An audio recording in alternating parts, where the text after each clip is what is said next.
The sound of screeching tires and a furious woman's voice woke me at 6 o'clock in the morning, an hour when only farmers and lunatics were supposed to be up. I stumbled onto my porch, still in my pajama bottoms, to find the HOA president, Cheryl, red-faced and barking orders into a walkie-talkie while two burly guys attempted the impossible, towing my beloved 1949 vintage Massey Ferguson tractor with a dinky flatbed truck that looked like it couldn't even haul a bicycle. I leaned against the railing, sipping my coffee slowly, watching the absurdity unfold like it was premium Saturday morning entertainment. Their tow straps snapped almost immediately, sending one of the guys sprawling into the neatly manicured bushes Cheryl had once fined me for not trimming correctly. And right there, in the rising sun, with chaos erupting in slow motion and Cheryl screeching like an off-key fire alarm, I decided, if they thought they could mess with my tractor, they had no idea what storm they had just unleashed. My name's Jack Reynolds, a retired mechanical engineer, a proud owner of 3 acres of paradise on the edge of this HOA community, and the unwitting enemy number one of a board that took itself way too seriously. When I first moved here, the land was raw and rugged, perfect for restoring my old tractor and planting a few orchards. I had no interest in being part of the HOA nonsense. Unfortunately, the HOA had other plans. Cheryl, the self-declared queen of the community, viewed my tractor like it was a rusted old junkyard monument spoiling her little utopia. Never mind that my tractor was polished to a shine with new paint and hand-restored chrome trim. To Cheryl, it wasn't about looks. It was about control. The trouble started small.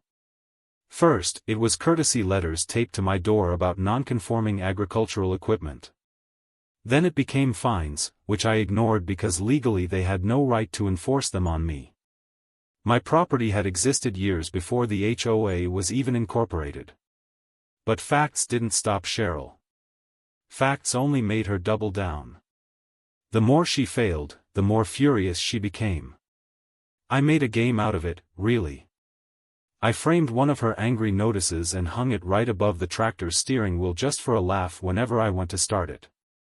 Still, even I was a bit surprised when Cheryl escalated from passive-aggressive letters to outright trying to steal the tractor off my land.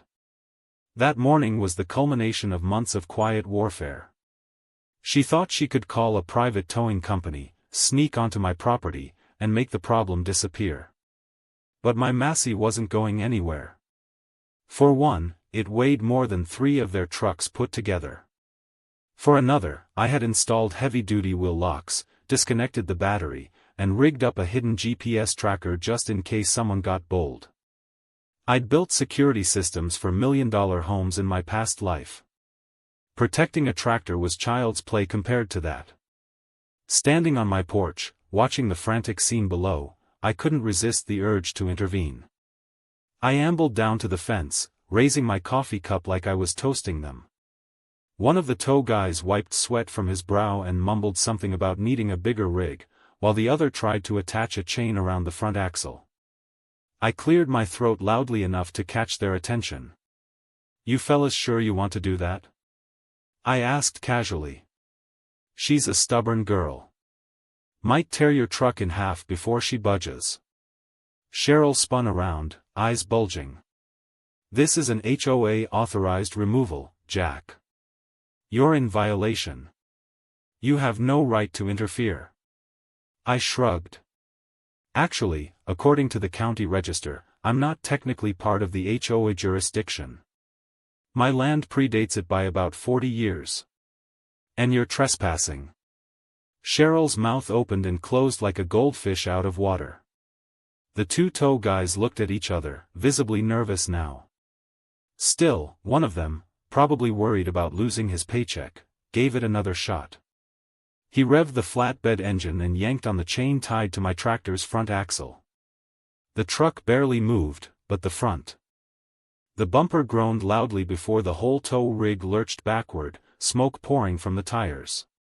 The chain snapped again with a sharp crack, whipping into the air and narrowly missing Cheryl's expensive designer handbag, which she clutched to her chest like a life raft. It was about then that I made a call, first to my lawyer to get the legal wheels turning, then to my cousin Rick, the sheriff for this side of the county.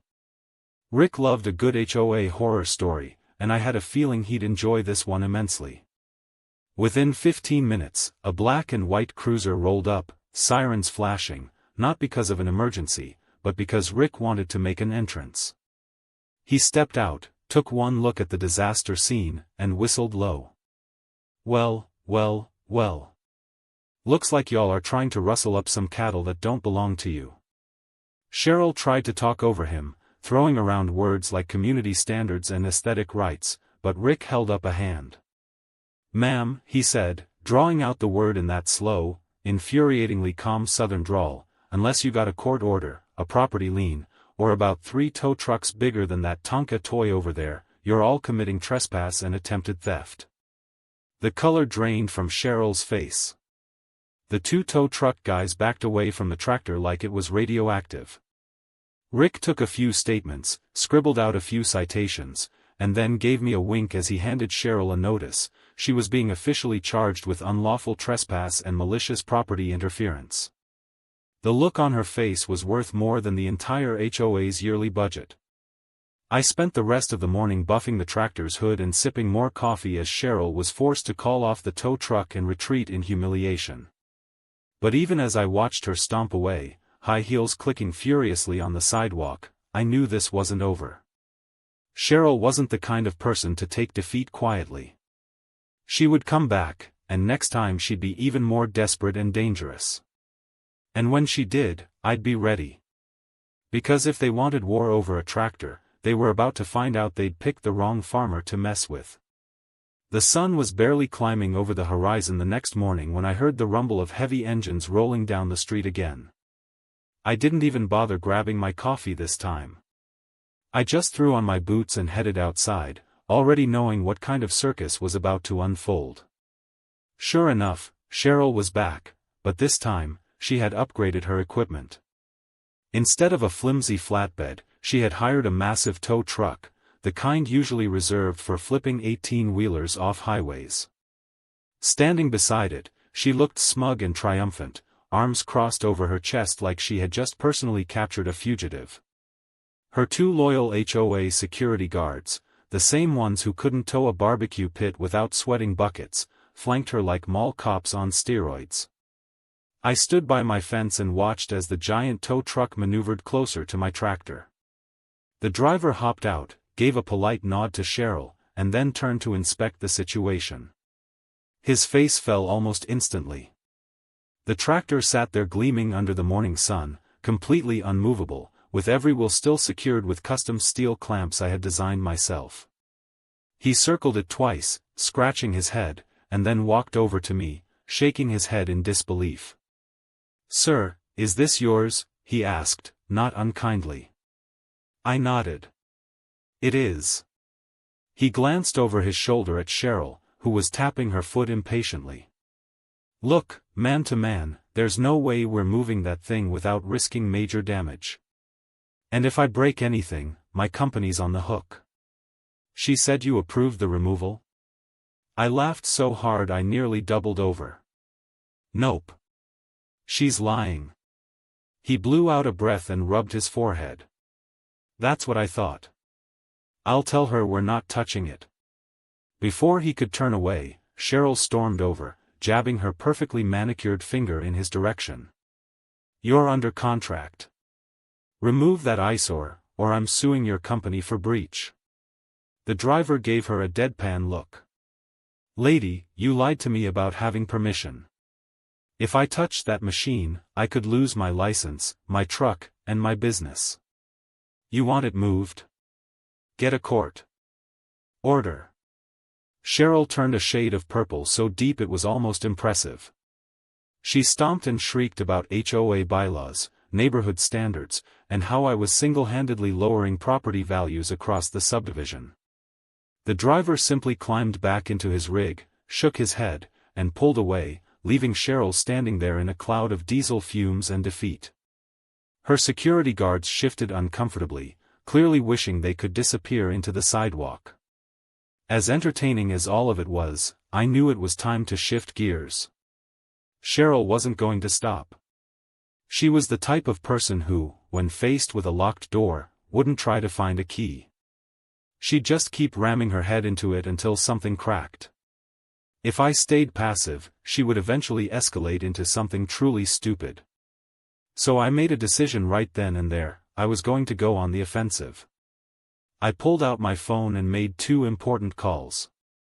First to my lawyer, who was already half amused and half exasperated with the amount of paperwork Cheryl was generating. Second to my insurance company. I wanted official documentation of the attempted thefts, damages, and trespassing incidents. I wasn't just setting the stage for a lawsuit. I was setting the stage for a show. Later that day, I took my tractor for a little ride. I maneuvered it carefully down the gravel path, humming to myself, and positioned it right across the main entrance to the HOA community. My property was technically adjacent to the private access road, and I had every right to park my equipment along the boundary line. I wasn't blocking the public road, I was blocking their privately maintained gate, the one that Cheryl had insisted was the HOA's crown jewel. Without access through that gate, everyone had to take a much longer, bumpier back route through an unfinished development road. It didn't take long for the chaos to start. At first, it was a trickle, confused residents honking their horns, wondering why the gate wouldn't open. Then it became a flood, cars backing up, tempers flaring, people getting out and shouting across the field. Cheryl arrived within minutes, driving her silver Lexus like it was a battering ram, and skidded to a halt in front of the tractor. She leapt out, heels sinking into the gravel, face twisted into a mask of pure fury. "You can't park that here," she screeched. I tipped my hat and gave her the friendliest smile I could muster. "Oh, but I can. I'm protecting my property from further unlawful tampering. Got it all documented. Would you like me to show you the court-approved property boundary lines?" She opened her mouth to argue but stopped when she saw the papers in my hand, official documents, map, affidavit. She wasn't stupid enough to keep digging once she realized she was way out of her depth, but she was petty enough to try and bluff her way through. "This is harassment," she yelled, turning to the gathering crowd of residents. "He's harassing the whole community." The crowd, however, wasn't as sympathetic as she had hoped. Several people muttered complaints about the constant drama the HOA had caused lately. Someone shouted, "Just leave the man and his tractor alone." Another person added, "At least he isn't raising the HOA dues for no reason." Cheryl's face twitched. She was losing the court of public opinion fast, and she knew it. Desperate, she pulled out her phone and called for reinforcements. Within 20 minutes, the so-called HOA security squad arrived, 3 overweight guys wearing matching polo shirts and cheap radios. They tried to look official, but they clearly had no idea what to do when faced with a farm vehicle twice the size of their golf carts. One of them, the brave soul, approached me with a clipboard and said, "Sir, you're in violation of emergency access codes." I raised an eyebrow. "Emergency? Where's the emergency?" He hesitated, flipping through his papers like he might find an emergency hidden in there somewhere. "Well, it could be an emergency," he said weakly. I almost felt bad for him. Almost. I gestured toward my cousin Rick, who had pulled up in his cruiser again to keep an eye on things. Rick leaned against his car, sipping a soda and watching the spectacle with obvious delight. "Go ahead," I said. "Tell the sheriff that." The security guy paled, mumbled something about needing to check with his supervisor, and quickly retreated. Cheryl was left standing alone, seething and shaking with impotent rage. The best part came when one of the residents suggested we turn the standoff into a block party. Within an hour, people brought out lawn chairs, coolers, and even a portable grill. Kids ran around laughing. Someone started playing music from their truck. And there, towering like a monument to stubbornness and common sense, sat my beautiful red tractor, the most popular thing in the neighborhood that day. As I leaned back against the fence, enjoying a burger and watching Cheryl stew in her own fury, I realized I wasn't just winning, I was changing the tide. For the first time, the neighborhood was laughing with me instead of against me. Cheryl had lost control, and there was no getting it back. Not after this. Not after the tractor became the unmovable symbol of everything wrong with her little dictatorship. But I also knew Cheryl. She wasn't going to accept defeat quietly. She was already plotting her next move. And whatever she had planned, it was going to be big, desperate, and very, very stupid. The morning after the impromptu block party, I woke up to the sounds of clanging metal and shouted orders drifting down the street. I had barely rubbed the sleep from my eyes when I realized Cheryl was back at it again. But this time, she wasn't alone. She had escalated things beyond anything I could have imagined. A professional towing crew equipped with an industrial-grade crane truck and a support team in matching uniforms had set up shop at the entrance. Cheryl stood at the center of it all, arms crossed and wearing a grin that practically screamed victory. For a moment, I just stood there, dumbfounded. I had to admire her persistence, even if it was about as smart as poking a sleeping bear with a stick made of bees. I wandered out toward the gate, hands shoved deep into my pockets, trying not to laugh. A few neighbors had gathered again, this time staying a safer distance back, watching with a mixture of horror and amusement. The crane crew worked methodically, setting stabilizers, running heavy-duty cables, preparing to lift my tractor like it was a wrecked vehicle on the side of the highway. The absurdity of it all made me chuckle. Cheryl caught sight of me and smirked like she had already won.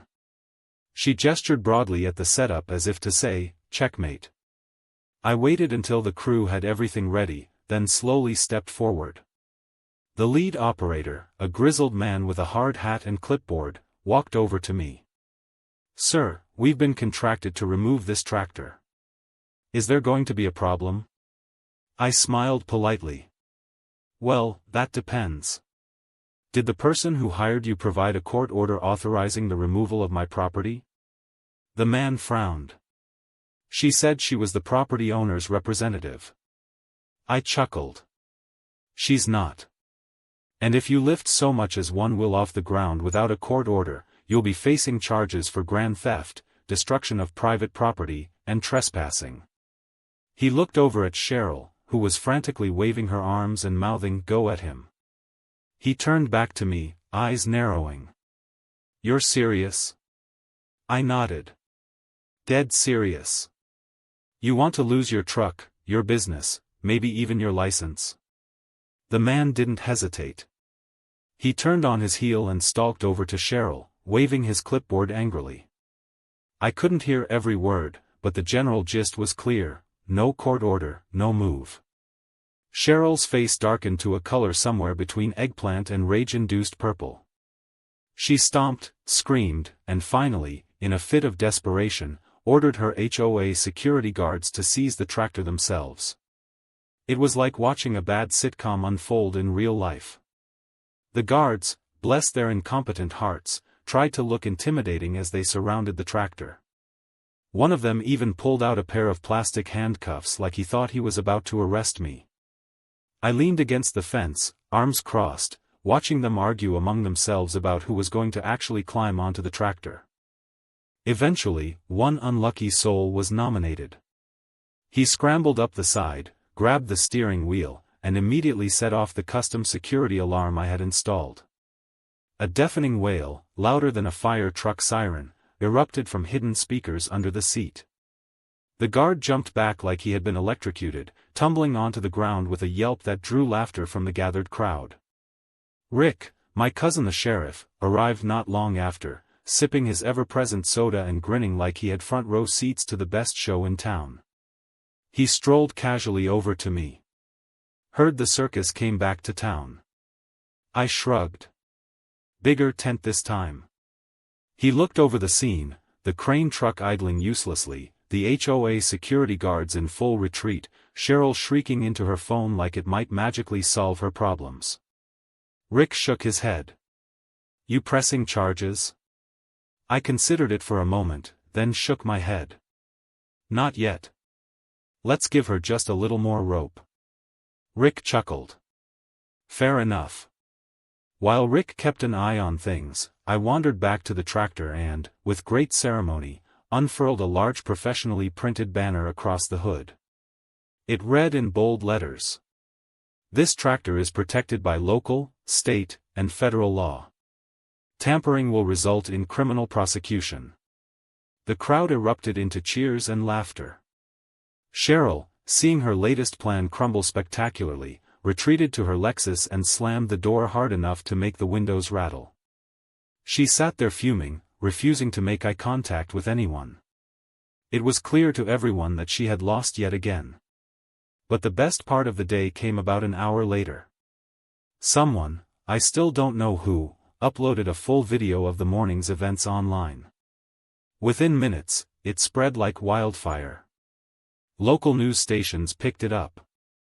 Memes started appearing with captions like, "Tractor 1, Karen 0, and, "When HOA meets real country energy." By evening, the video had over 2 million views. News vans began arriving, setting up cameras, interviewing neighbors and me. I gave the most cheerful down-home interview I could muster, explaining that all I wanted was to be left alone to enjoy my land and my tractor without constant harassment. Cheryl, on the other hand, refused every interview. She even tried to block the news crews from entering the HOA property, which only made her look guiltier. The residents, many of whom had stayed silent during earlier confrontations, were now openly supporting me. Some started petitions to recall the HOA board. Others decorated their lawns with miniature toy tractors in solidarity. One guy even parked his own riding mower at the entrance in mock tribute to my blockade. In the following days, the pressure on Cheryl mounted. Residents demanded emergency meetings. Legal threats loomed. Sponsors for the HOA's annual gala event pulled out, citing negative publicity. Every move Cheryl made only seemed to dig her deeper into the hole she had created. She tried to claim victimhood, blaming me for orchestrating the embarrassment, but the videos spoke for themselves. No amount of spin could undo the images of her screaming, stomping, and ordering illegal seizures like some deranged desperate. Privately, I knew the fight wasn't quite over. Cheryl was cornered now, and a cornered animal is the most dangerous. I could practically see the gears turning in her head every time our paths crossed. She was plotting something reckless, something that would be her final downfall. I could feel it coming like a storm just beyond the horizon. But I wasn't worried. I had my tractor, my documents, the law on my side, and now the goodwill of almost the entire neighborhood. The only thing Cheryl had left was her pride, and that was cracking more visibly with each passing day. I smiled to myself as I walked back to the house, the late afternoon sun casting long shadows across the field. Whatever move she made next, I would be ready. And if it led to her final meltdown, well, I had a feeling it was going to be one for the history books. The fourth day after the viral video explosion started off suspiciously quiet. Too quiet. I had lived long enough to know that when someone like Cheryl went silent, it wasn't because they had given up. It was because they were planning something bigger, something reckless. I spent the morning doing normal things, like fixing a loose board on my porch and trimming the hedges along the side of the house. But my eyes kept drifting toward the entrance where my tractor still sat proudly in front of the HOA gate like a loyal sentry. It had become such a local legend that people passing through would stop, take selfies, and honk in support. It was comical how one stubborn machine had turned an entire neighborhood against its own tyrannical leadership. And yet, a part of me stayed on edge. Cheryl wasn't the type to accept defeat quietly. Around noon, I spotted her silver Lexus creeping down the road. She parked farther away than usual, almost out of sight, and stayed in her car for several minutes, probably making frantic phone calls or second-guessing herself. I was half tempted to walk up and tap on her window just to mess with her nerves, but I stayed back and observed. Eventually, she got out, straightened her blazer, and stormed across the field toward the tractor like she was leading an invasion force. This time she wasn't alone. She had two people with her, one carrying a leather briefcase and the other rolling a camera rig behind him. My stomach twisted slightly when I realized what she was doing. She was bringing the media to her side. The camera guy set up quickly, ignoring the smirks from the neighbors lounging on their porches with lemonade and popcorn in hand. The man with the briefcase handed Cheryl some papers, and with a haughty lift of her chin, she marched right up to the tractor. The camera's red light flicked on. Cheryl turned to face it, adopting a fake sympathetic smile that would have made a used car salesman proud. She cleared her throat dramatically and then launched into the most delusional, laughable speech I had ever heard.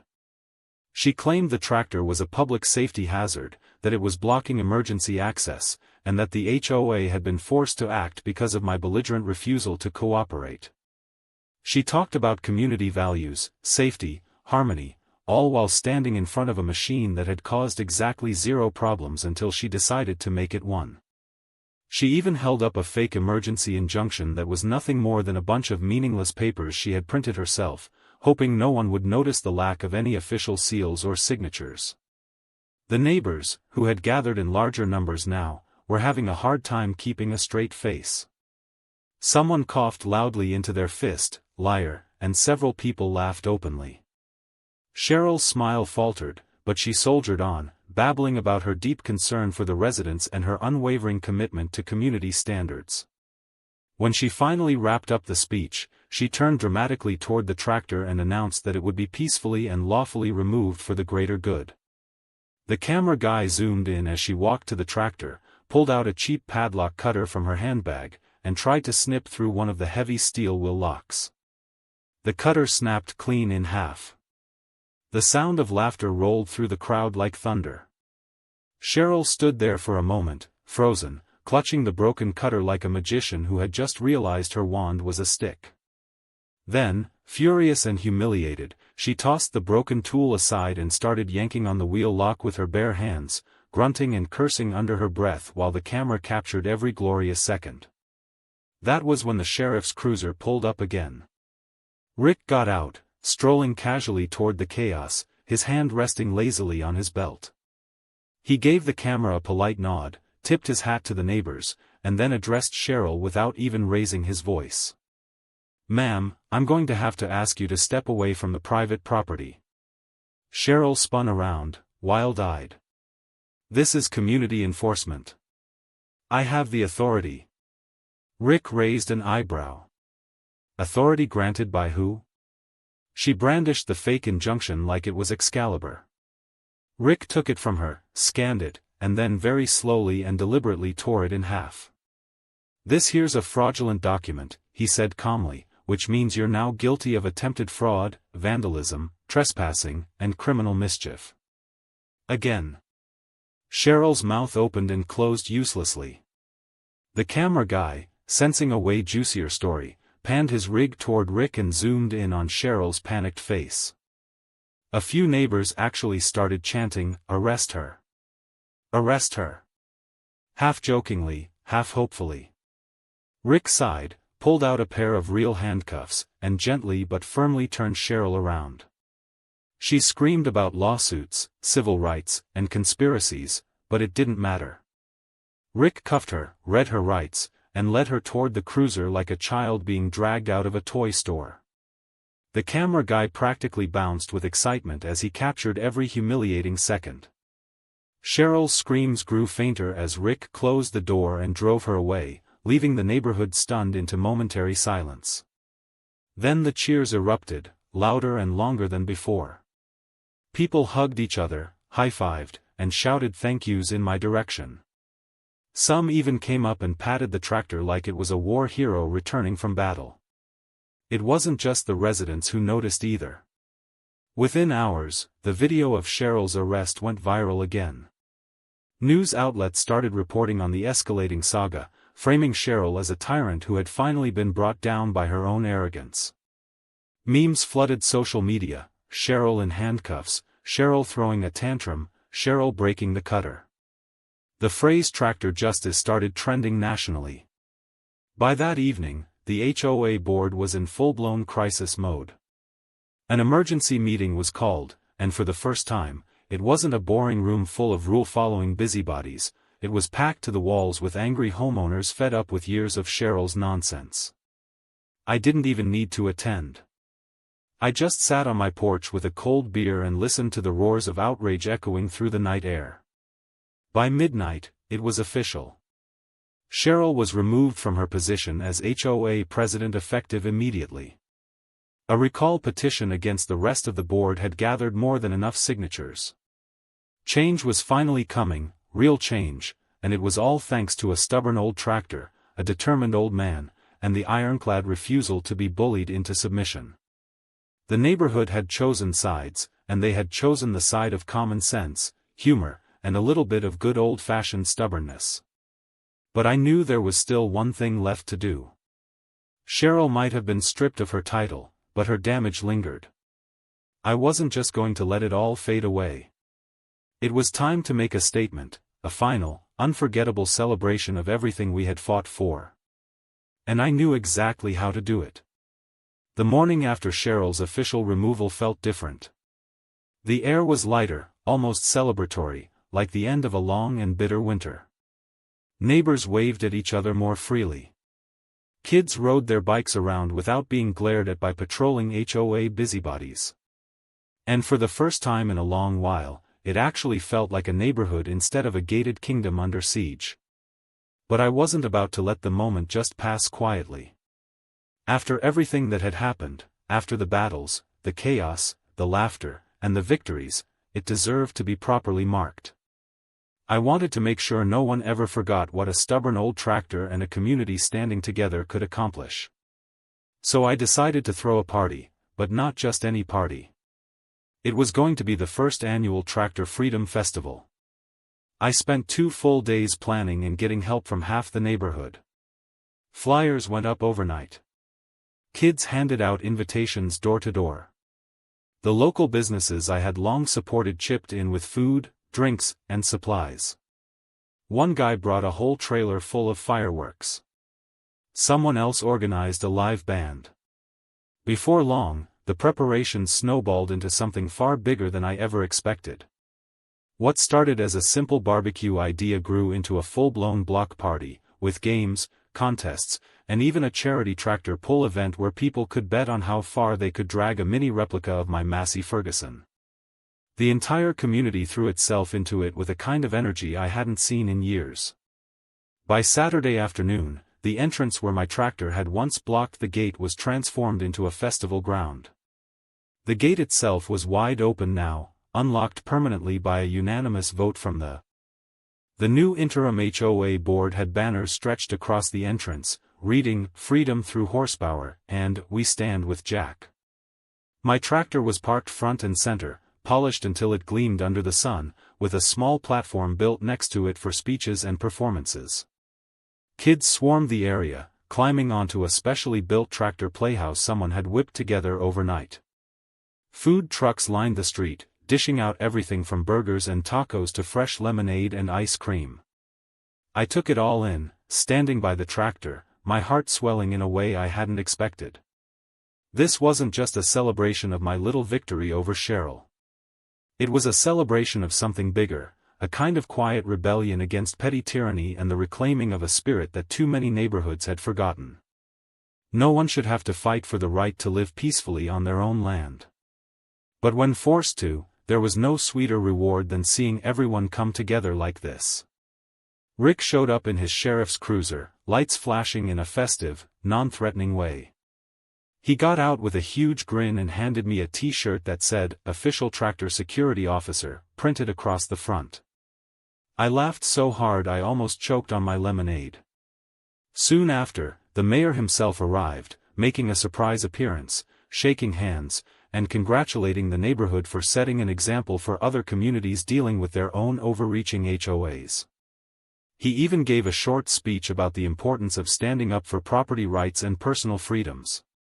As the sun began to set, painting the sky in fiery oranges and purples, it was time for the main event.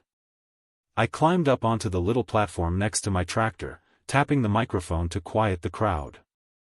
Hundreds of people had shown up, residents, friends from the neighboring towns, even some of the local news crews who couldn't resist covering the next chapter of the story.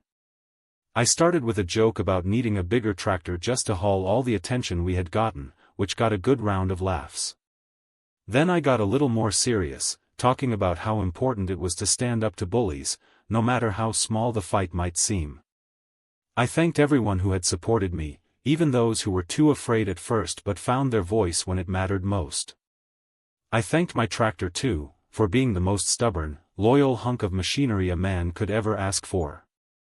And finally, I announced that all proceeds from the festival, from food sales to the charity tractor pull bets, would go to a local organization helping farmers and small property owners fight legal battles against unfair regulations.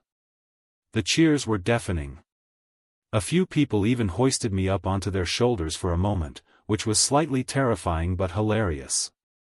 Afterward, the band kicked off a set of country rock music, and the festival swung into full gear.